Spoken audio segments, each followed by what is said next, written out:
There is a plant that grows in the Amazon rainforest. It has been growing there for thousands of years, long before anyone outside the jungle knew it existed. The people who lived there developed a relationship with it. They understood what it was. They knew how to work with it. They had rituals and knowledge passed down through generations. They understood when to use it. They understood how to use it properly. Then, something shifted over the past several decades. The plant began to travel beyond its home. It moved across oceans and borders. It arrived in cities far from the jungle. It arrived in countries where it never grew. And in that journey, something interesting happened. Not dramatic, not urgent, just something worth observing.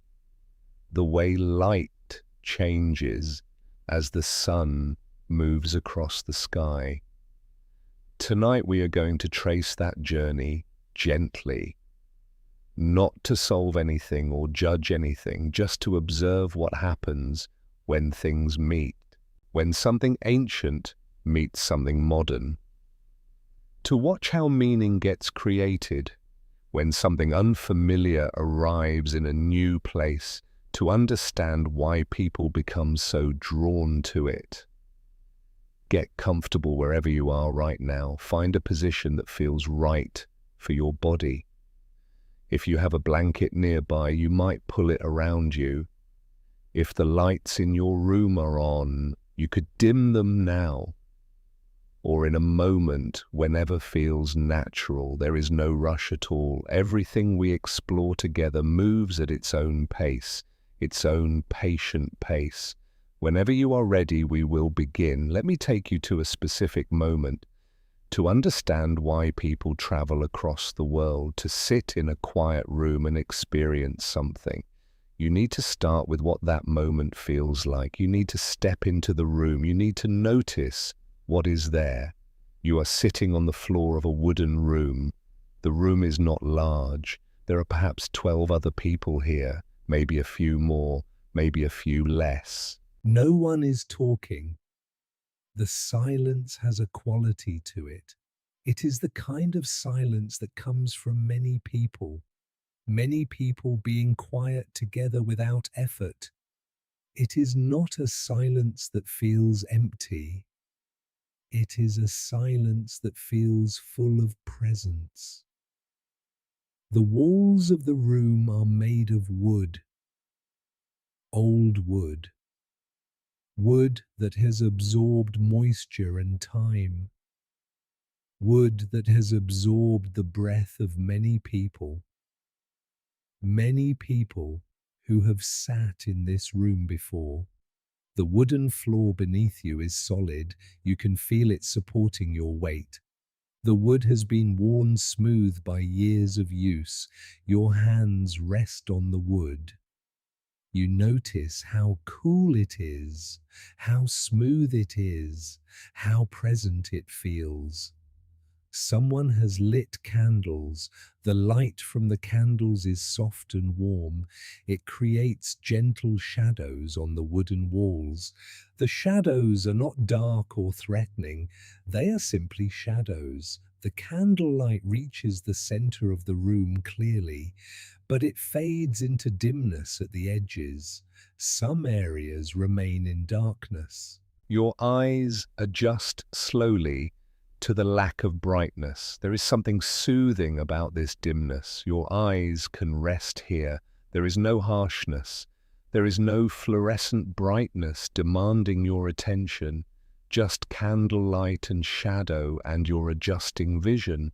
The air in the room has a particular smell. There is the scent of damp wood. The wooden walls have absorbed moisture from outside. The wooden floor has absorbed moisture too. That moisture carries the earthy quality of the rainforest. It is not the smell of rain. It is deeper than that. It is the smell of earth and growth. It is the smell of the cycle of decomposition and renewal. That happens constantly in a living forest. Beneath that earthy smell there is another scent, something green, something alive, but also something that has aged, something that has begun to return to the soil. The smell is not unpleasant, it is simply present, it is real. Your nose becomes aware of it. Your mind relaxes into recognizing it. It is something from nature, it is something alive. There is a man in the center of the room. He moves slowly and deliberately. He is not rushed. He moves with the certainty of someone practiced, someone who has done this work many times before. He is pouring a liquid from a glass bottle. He is pouring it into small ceramic cups. Each cup receives the same amount. His attention is on the pouring. His hands are steady and practiced. The liquid is very dark. It looks almost black in the candlelight. The liquid moves slowly from the bottle. It does not pour the way water pours. Water flows light and quick. This liquid has thickness and weight. It moves with reluctance, as if considering each moment of its journey from bottle to cup.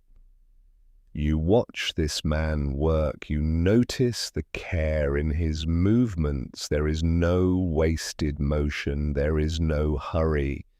This is a ritual he has performed many times. The liquid settles in the cup. It looks like something from a deep place, a deep and ancient place. It looks almost like motor oil, dark and opaque. It looks like something that has been created through process and time, created through careful knowledge, yet there is something intentional about its color. Nothing this dark happens by accident. This darkness has been deliberately created through centuries of knowing how to combine things. The man moves around the room slowly, cup by cup. Each person receives a cup. As he approaches you, he looks at you. His eyes are clear and calm, not with judgment, with recognition. You are here. You have made the choice to be here. He hands you your cup. It is warm to the touch. Your hands wrap around the ceramic. The warmth is comforting. It is the first sensation that feels familiar in this strange setting. The cup is about 2 ounces. It is small enough to hold easily. You look into the cup. The liquid inside does not reflect the candlelight. It seems to absorb it. You can see the rim of the cup clearly. But the liquid itself is dark and opaque. The smell rises from it. Bitter, earthy, complex. There is no kind way to describe it. The smell does not sound pleasant to someone who has not smelled it. But pleasant is not the point. This is medicine. Medicine often smells nothing like medicine. Nothing like medicine from modern cities. This smells like the earth, like plants, like something real and natural and ancient. You notice your breathing. It has become slightly more shallow than it was moments ago. Your body is aware of what comes next.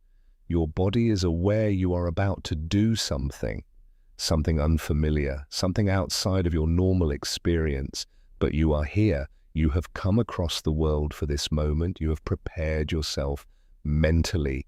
You have prepared yourself emotionally. You have set intentions. You have thought about what you want. You have made the choice consciously. Around the room, other people are holding their cups. Some people are looking at their cups carefully, studying them. Some people are looking down, preparing themselves mentally. Some people are sitting very still, gathering themselves. Everyone is breathing. The breathing of 12 or more people creates a subtle sound in the room, in and out, a rhythm of life, a rhythm of presence. You become aware of this rhythm, you hear it, you begin to match your own breathing. You match your breathing to it without trying. Your breathing becomes part of the collective breathing of the room. The man who poured the cups sits now. He settles into a place in the room. He nods slightly. Not a command, not an urgent signal, a simple acknowledgement, a signal that the time has arrived. It is time. Everyone will drink at roughly the same time. You will all move into this experience together. There is comfort in this togetherness. You are not alone. Others are with you. You bring the cup to your lips. You drink. The taste arrives immediately and completely.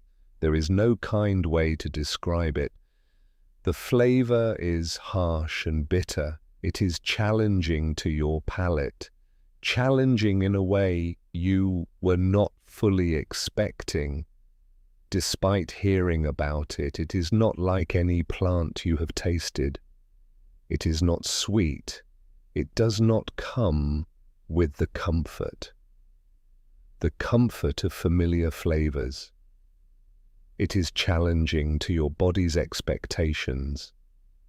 Your taste buds register the bitterness. Your mouth senses it as something powerful. The liquid coats your tongue. It coats your throat as you swallow. Your taste buds register the intensity. Your stomach receives what you have swallowed. Your body begins to recognize something unusual has been introduced into your system. There is no pain, but there is a clear signal. Your body is processing something new, something your body has never encountered before. Your stomach begins to warm slightly. You can feel your body waking up to the presence of this substance. You place the empty cup beside you. You place it on the wooden floor. You settle back into a comfortable position. The work now is to wait. This is what happens next. You wait. You sit in the dimness. You notice the candlelight. You notice the wooden walls. You notice the wooden ceiling above you. You notice the people around you. You notice the people who are also waiting. Everyone is waiting. Everyone is experiencing the same waiting. Time moves strangely when you are waiting for something. Minutes can feel like longer periods. A minute passes, then another. Your body is processing the liquid you have drunk.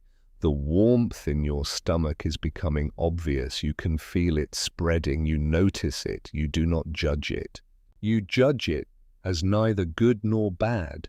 You simply notice it. This is what is happening now. The healer begins to speak quietly. The man who poured the cups. His voice is soft and calm. He tells you about what might happen. He tells you your body may want to purge. This is normal. This is part of the process. It is not something to be afraid of. It is something to allow. Buckets have been placed around the room. They are placed for this reason. You can see them if you look around. Small buckets made of plastic. They sit beside several people. They are here because they might be needed. They are here because what happens next is predictable. It is natural. It has been happening in this room, happening for a very long time. Time continues to pass in its strange way. Your stomach becomes more active. You feel it moving. Your body is processing the liquid. Your intestines are active. This is your body's response, your response to what you have consumed. You notice this. Around the room you can hear other people noticing it too. There are subtle sounds, people shifting their weight, people breathing a little more deliberately, people preparing. The healer begins to sing. His voice enters the room slowly. The song is not in a language you speak. You do not recognize the words. The melody does not follow patterns you recognize. Patterns from the radio or from songs you have heard in your life. But there is something familiar about it. It is a human voice. It is singing. Even if you do not understand the words, your body recognizes this as a voice offering something, a voice that is present, a voice that is steady. The melody is gentle. It is not trying to convince you. It is simply present. Your stomach continues its work. The warmth has spread through your abdomen. You feel your body moving into a different state, not pain, not discomfort exactly, just a clear signal. Something is happening. Your body is responding. Your body is responding to what you consumed. This is the beginning of the process. You are beginning. Around 30 minutes have passed since you drank. Your body is now quite active. Your stomach is sending very clear messages. Your intestines are moving. You can feel the liquid. You can feel your body's response moving through you. Other people in the room are experiencing this. The same thing. You can hear people moving. The healer is still singing. His voice continues to move through the room. It is steady. It does not stop. It does not judge. It is simply there. Your body begins to move toward the bucket. You do not make a decision. Your body knows what it needs. It moves naturally toward the bucket. Your body begins to release. This is the cleansing. The shamans have a word for it. Your body is emptying itself. It is making space. What your body does not need, it releases. This is a physical process. Your mind can observe it. The way your mind observes your breath. This is what is happening now. This is natural. This is expected. When this phase is complete, you move back to your place. Your body feels lighter. You have released something. Your stomach feels different now, emptier, open. The healer is still singing. The melody continues. It is patient. It has not stopped. It will not stop. You sit back down on the wooden floor. The coolness of the wood beneath you.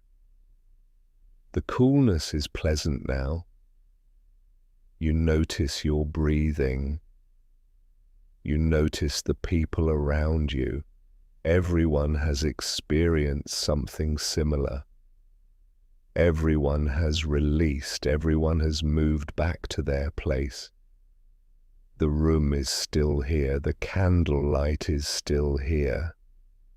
But something has shifted inside you. You close your eyes. You are not sure if you close them or if they simply close. Either way, you are looking inward now. The healer is still singing. The melody is still moving through the room. And in the darkness behind your eyes, something begins to shift. The darkness is not empty. You become aware of this. The darkness has qualities. There are shifts in the darkness. There are patterns beginning to emerge. Not images exactly, not hallucinations in the usual way, not like hallucinations from sleepless nights, not like hallucinations from fevers. This is different. This is something else. The patterns are responding to the melody. They are moving in time with the singing. As the melody rises, the patterns shift. As the melody descends, the patterns flow differently. The healer's voice is the thread now, the thread running through everything. Everything moves in relationship to that voice. The voice is not commanding, it is navigating, it is offering a path, and you are following the path that the voice is creating. The song moves and you move with it. You are held by the song. You are guided by the song. You are safe within the song. Time becomes unmeasurable. You cannot tell if minutes have passed or if hours have passed. Your sense of how long things take has become unreliable. The only steady thing is the song. The only constant is the healer's voice moving through the darkness and the candlelight.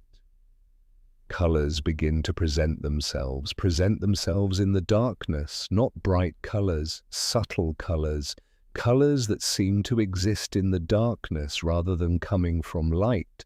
Greens, blues, purples, colors that remind you of the jungle outside, colors that are alive. They flow and shift.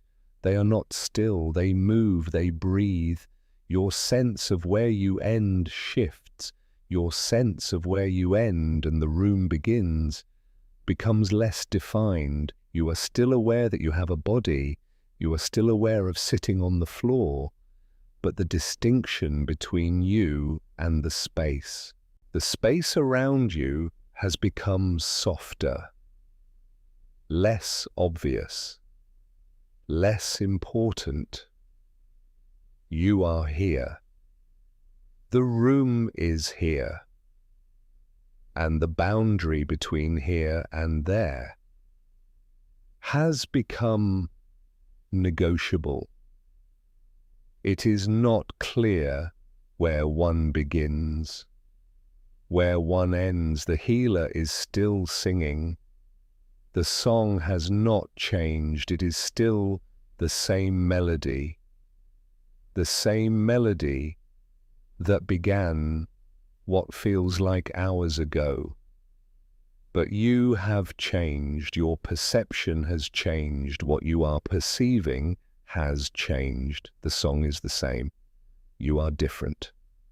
The visions begin to become more defined, if that is what to call them. There are presences. You are aware of presences alongside you in the darkness. They are not threatening. They are not reaching for you. They are simply present, aware.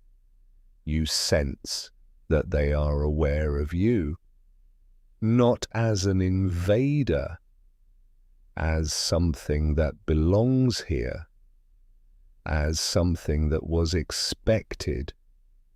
These presences have forms, though the forms are not entirely fixed. They shimmer. They shift. They might look like serpents. They might look like jaguars. They might look like shapes that have no name in the languages you speak. The forms are less important. The sense of presence is more important. Something is here, something intelligent, something that knows things about you, things you have not told anyone, not your therapist, not your family, not the version of yourself, the version you talk to in private. This presence seems to know things you yourself have not fully known. It is not threatening. It is observational. It is aware. It is present. You do not cry out. You do not cry. You are very still. You are observing. This is the moment. This is what people travel for, travel across the world for. This meeting with something that is not you. This recognition that you are not alone, not alone in the way you thought. The presences do not speak, not in words, but they communicate. The communication arrives already understood. It is about you, about your path, about the thing you have been circling without looking at it directly, about the version of yourself, the version you have been managing instead of living, about the work you keep almost starting, about the questions you have been avoiding because you have been too comfortable. And underneath all of that, there is something clearer, a recognition, not a revelation, that arrives as a shock, a recognition that arrives as a remembering. You know something. You have always known it. You just had talked yourself out of knowing. Now in this darkness, with the healer's voice moving through you, you remember what you know. This knowing is not light or dramatic.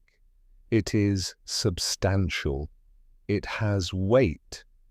It feels true the way the ground feels true. The ground beneath you feels true. You do not need to celebrate it. You do not need to cry about it. You simply recognize it. You are here. You exist. You have something to do. You know what it is. The healer's voice continues. The presences remain. The darkness that is not darkness continues to flow, and you continue to sit with what you know. Time passes. You are in a space beyond time. The ceremony continues. Hours pass. You are not sure how many hours. The experience has its own rhythm. It does not follow clock time. It moves in its own measure. The healer may have sung the same song the entire time, or the song may have changed. You may not have noticed the change. The song and the experience are moving together. They are the same thing, expressed in different ways, and then very gradually something shifts. The presences do not disappear, but their intensity becomes less. The forms become more subtle. The colors in the darkness become more pale. The boundaries of your body become more obvious. The distinction between you and the room becomes clearer again. You are beginning to return. The healer's voice is still there, but it is moving differently. It is slowing. It is becoming quieter. It is no longer pulling you forward. It is allowing you to return. It is gently inviting you back. You become aware that you are sitting on the wooden floor, sitting in a wooden room. You become aware of your body. You become aware of the other people. You become aware of the candles. The light from the candles is the same soft light as before. But now it seems brighter because your inner darkness is receding. The room is becoming ordinary again. You open your eyes, or they simply open on their own. The wooden ceiling is just a wooden ceiling. The wooden walls are just wooden walls. The candlelight is just candlelight. The room is the room where you have been sitting, the room where you have been sitting the entire time. But something in you has changed. Something has shifted. Something inside you is different than it was before you drank. You look around, other people are opening their eyes too. No one speaks. There is no need to speak. Everyone in this room has experienced something. Everyone has sat with presences. Everyone has recognized something about themselves. Everyone is processing. Everyone is returning slowly. Everyone is returning to the world. Everyone is feeling the weight of their body, the weight on the wooden floor. Everyone is noticing the room around them.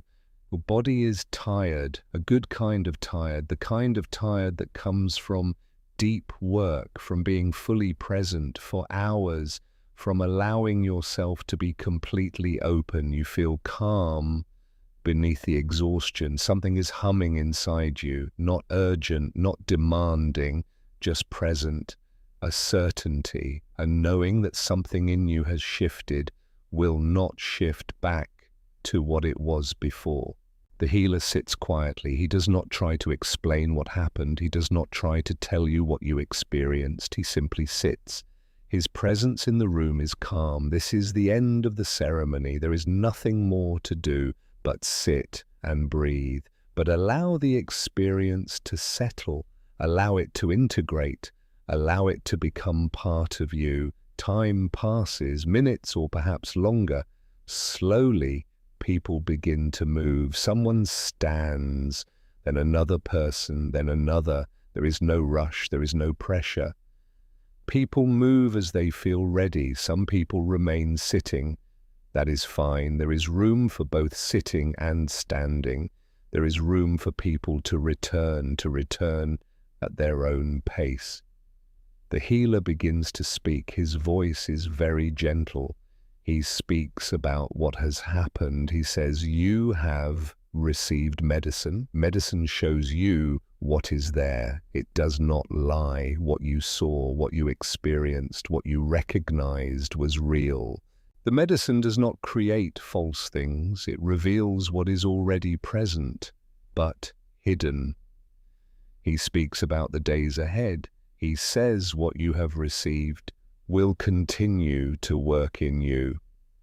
The integration, he says, is important. You will need to sit with what you experienced. You will need to think about what it means.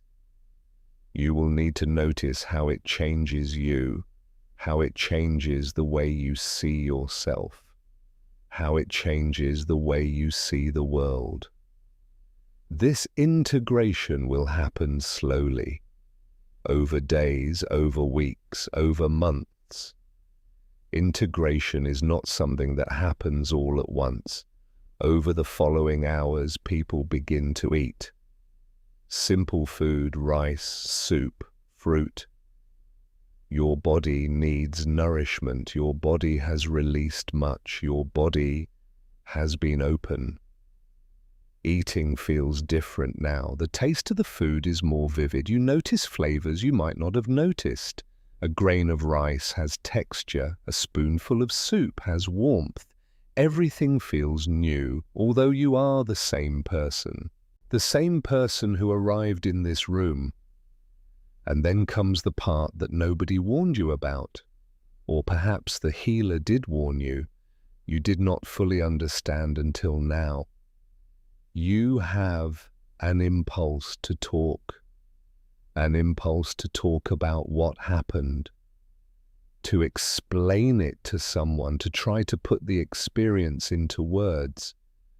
But the people around you in the daily world are not here. They do not understand. They did not drink the medicine. They did not sit in the darkness. They did not meet the presences. They did not recognize what you recognized. When you try to explain it to them, you will watch their faces. They will be trying to be kind, trying to be polite, but they will not believe you, or they will believe that you believe, but they will not understand that it was real. It will seem to them that you have become someone who believes in things that are not real, someone who is foolish or gullible or caught in delusion. But you know what you experienced. You know it was real, and you cannot keep it to yourself. What you receive does not feel like something meant to be kept private. It feels like something that wants to move through you, move into the world. So you keep trying to explain it. You keep attempting to put words to what cannot be captured. You keep speaking about it. And over time, more and more people are curious. Some people dismiss it. Some people decide the plant is something they want to experience. Two, they begin to research. They begin to look for places where this medicine is available. They begin to hear stories from other people who have drunk it. The stories are all similar in their strangeness, similar in their power. The plant that grew quietly in the Amazon for thousands of years, has become something else. It has become a phenomenon. It has become a journey that Western seekers make. It has become a retreat experience. It has become something you can book. You can book it on the internet. You can fill out a form. You can pay money. You can fly to a jungle location.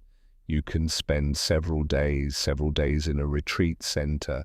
You can have the ceremony. You can have the experience. And because people are having the experience, they become like you. They cannot keep it to themselves. They want to talk about it. They want to share it. They want others to understand. The word spreads. The curiosity grows. Let me tell you how the retreat industry began. It did not begin all at once. It began gradually, quietly, the way most things begin. At first, there were healers in the Amazon who began to work with Western seekers. Some healers resisted. They said, this medicine is for our people, not for outsiders. But other healers said, why not? Why not share? Why not help people who are seeking? These healers began to invite people to ceremonies. Word spread. More people came. The healers began to charge money. This was practical. They needed to support their families. They needed to maintain their centers. Money made sense. Then people who were not shamans, not traditional shamans, began to see an opportunity. They saw that people were willing to pay, willing to have this experience. They saw that the demand was growing. They created retreat centers. They hired guides. They advertised on the internet. They created packages. Come for 7 days, have the ceremony, have integration sessions. Return home transformed. The retreat industry began. Retreat centers appeared in Peru, in Ecuador, in Colombia, in other places where the plant grows or where it can be brought.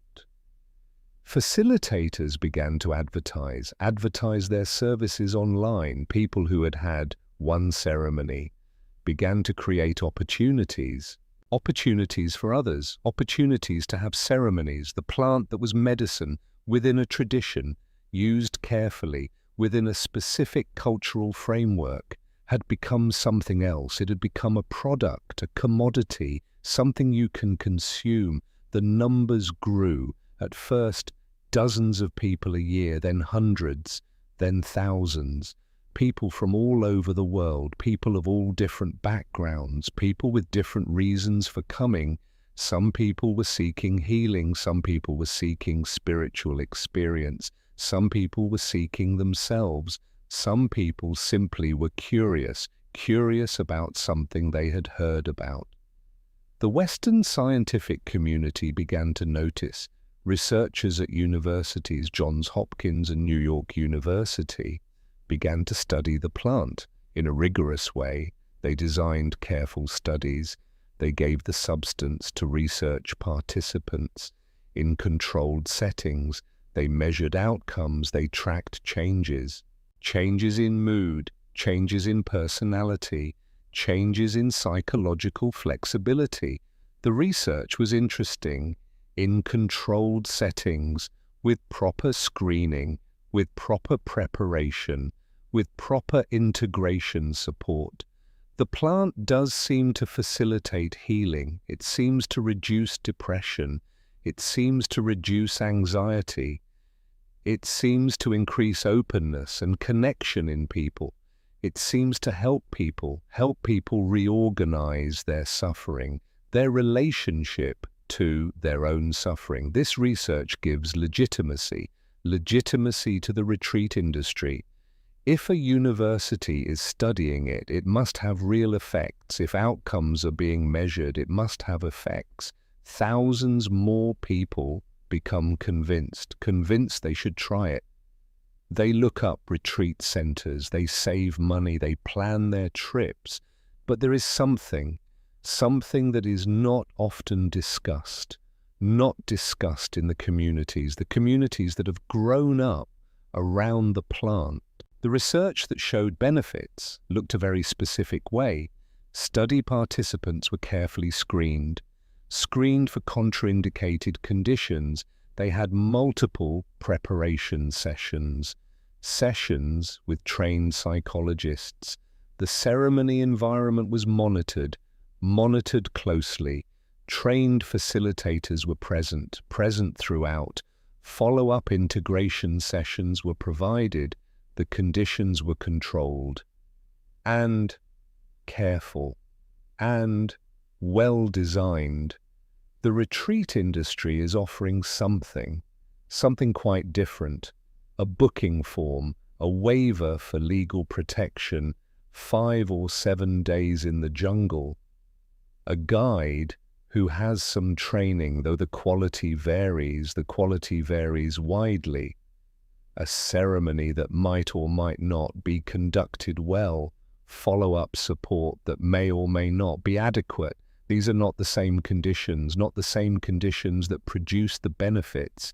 The gap between them is enormous. The gap is rarely discussed in the communities that have grown up. To discuss it would require acknowledging something, that the transformations described in testimonials and podcasts and social media might have been more dependent on luck, dependent on the skill of the individual guide, dependent on chance alignment between what was hoped for and what the ceremony presented. In the Amazon, away from retreat centers, the Shipibo healers continue their work.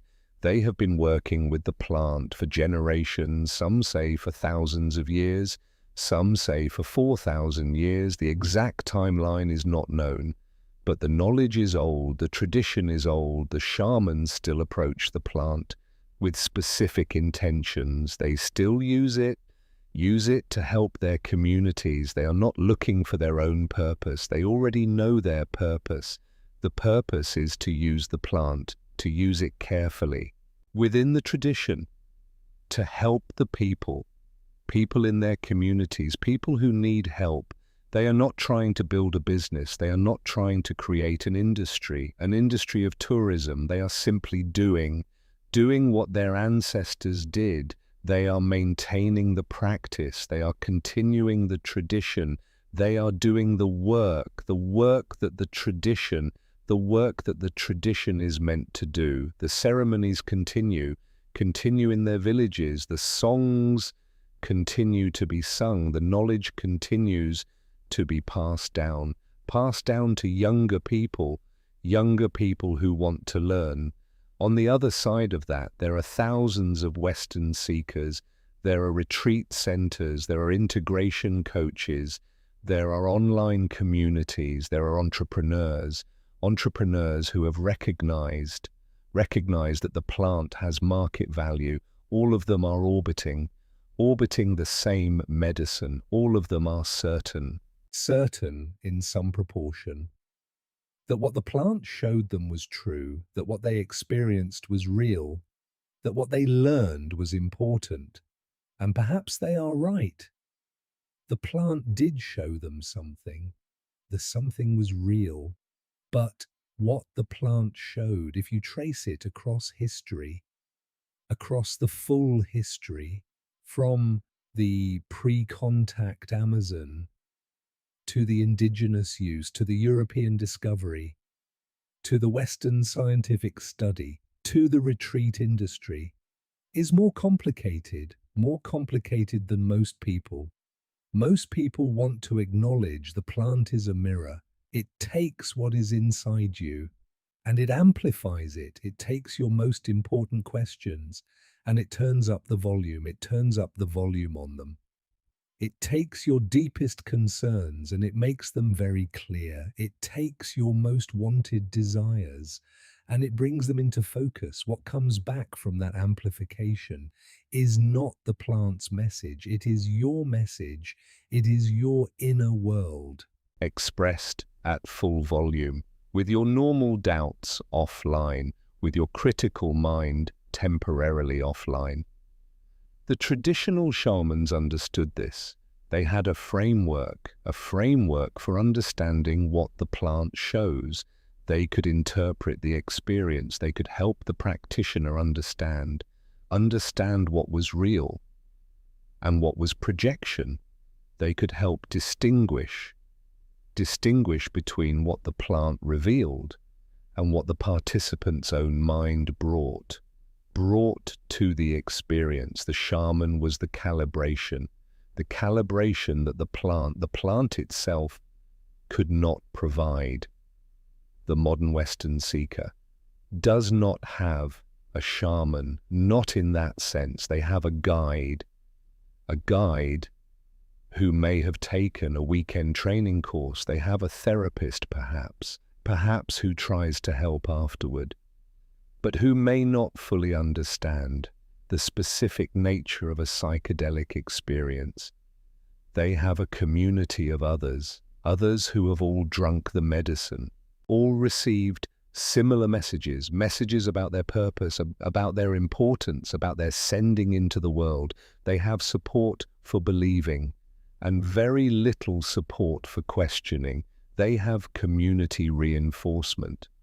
For their interpretation, the question that remains unanswered is this: how much of what the plant showed was the plant speaking, and how much was your own deepest, most wanted self speaking back?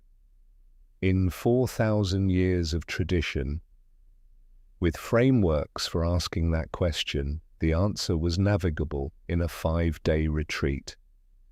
With a booking form and a waiver, the answer is considerably less navigable. The plant does not care. The plant is not concerned with whether the industry is ethical, not concerned with whether experiences are genuine, not concerned with whether transformation is lasting.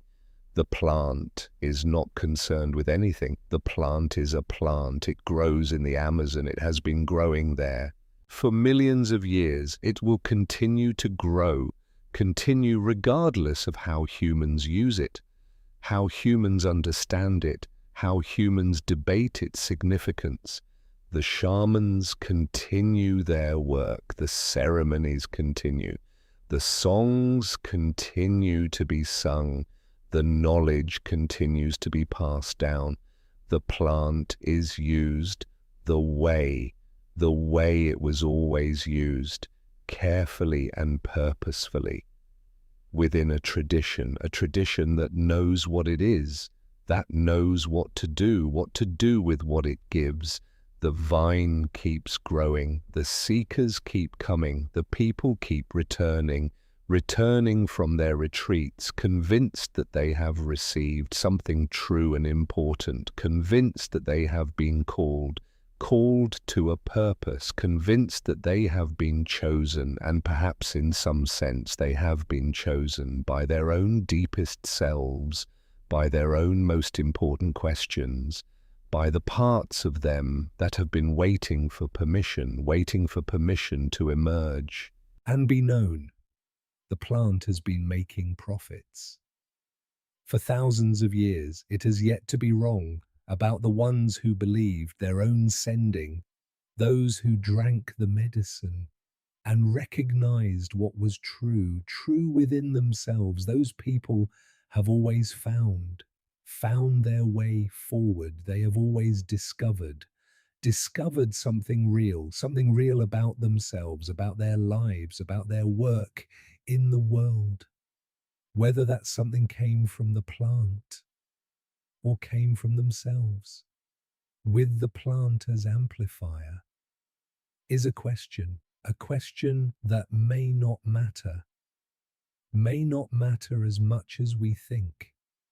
The plant continues to grow, the seekers continue to come, the journey continues, the story continues, and all of it, every part of it, is as it has always been. The plant is present, the plant is available, the plant has never turned anyone away, the plant remains patient, growing in the darkness of the jungle, indifferent to all the meaning. All the meaning humans have created around it, whatever you find when you come to the medicine, whatever you recognize when you sit in that darkness, and the boundaries of yourself become soft, whatever certainty you experience when the healer's voice moves through you, and the presences make themselves known, that is real. What the plant shows is real. What you find is real. Your experience is real. Now, as you continue to listen, as the words continue to move through you, you might notice something. Your body is becoming heavier. The muscle tension you have been holding, perhaps without noticing it, is becoming softer. Your eyes, if they are still open, may feel a weight to them. That weight is natural. That heaviness is part of how your body shows you that it is ready to rest. Your shoulders are becoming looser. Your face is becoming more relaxed. There is no effort required. This is simply what happens.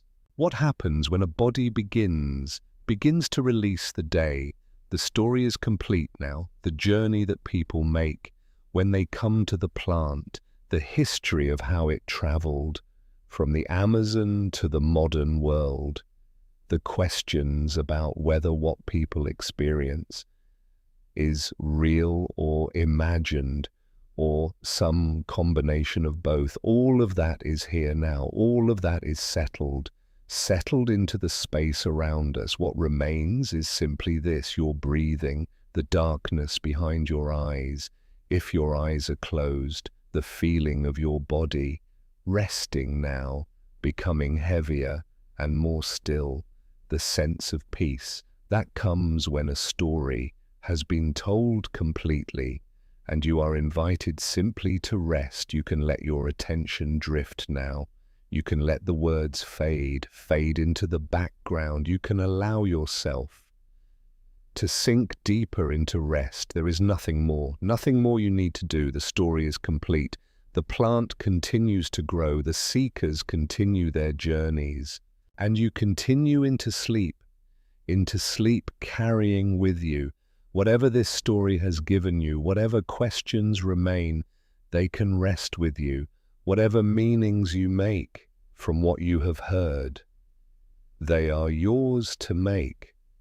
Your body is heavier now. Your breathing is slower. The room around you, wherever you are, is becoming quieter. Or perhaps it is your perception of it that is becoming quieter. Either way, there is stillness settling over everything. The story has moved through you, and now you can let it rest, let it settle. Like sediment in water, let it become part of the ground beneath you. If you are still awake, that is fine. There is no rush.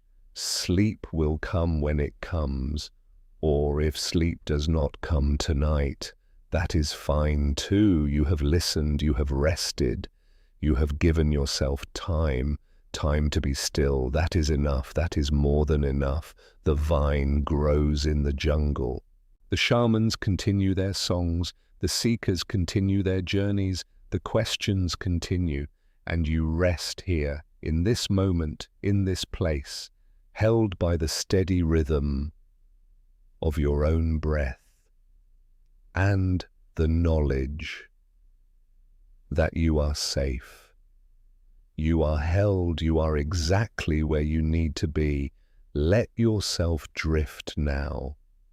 Let the words become distant. Let sleep approach gently, without urgency, without demand, simply settling over you like a blanket, soft, warm, patient. The story is complete. You can rest now.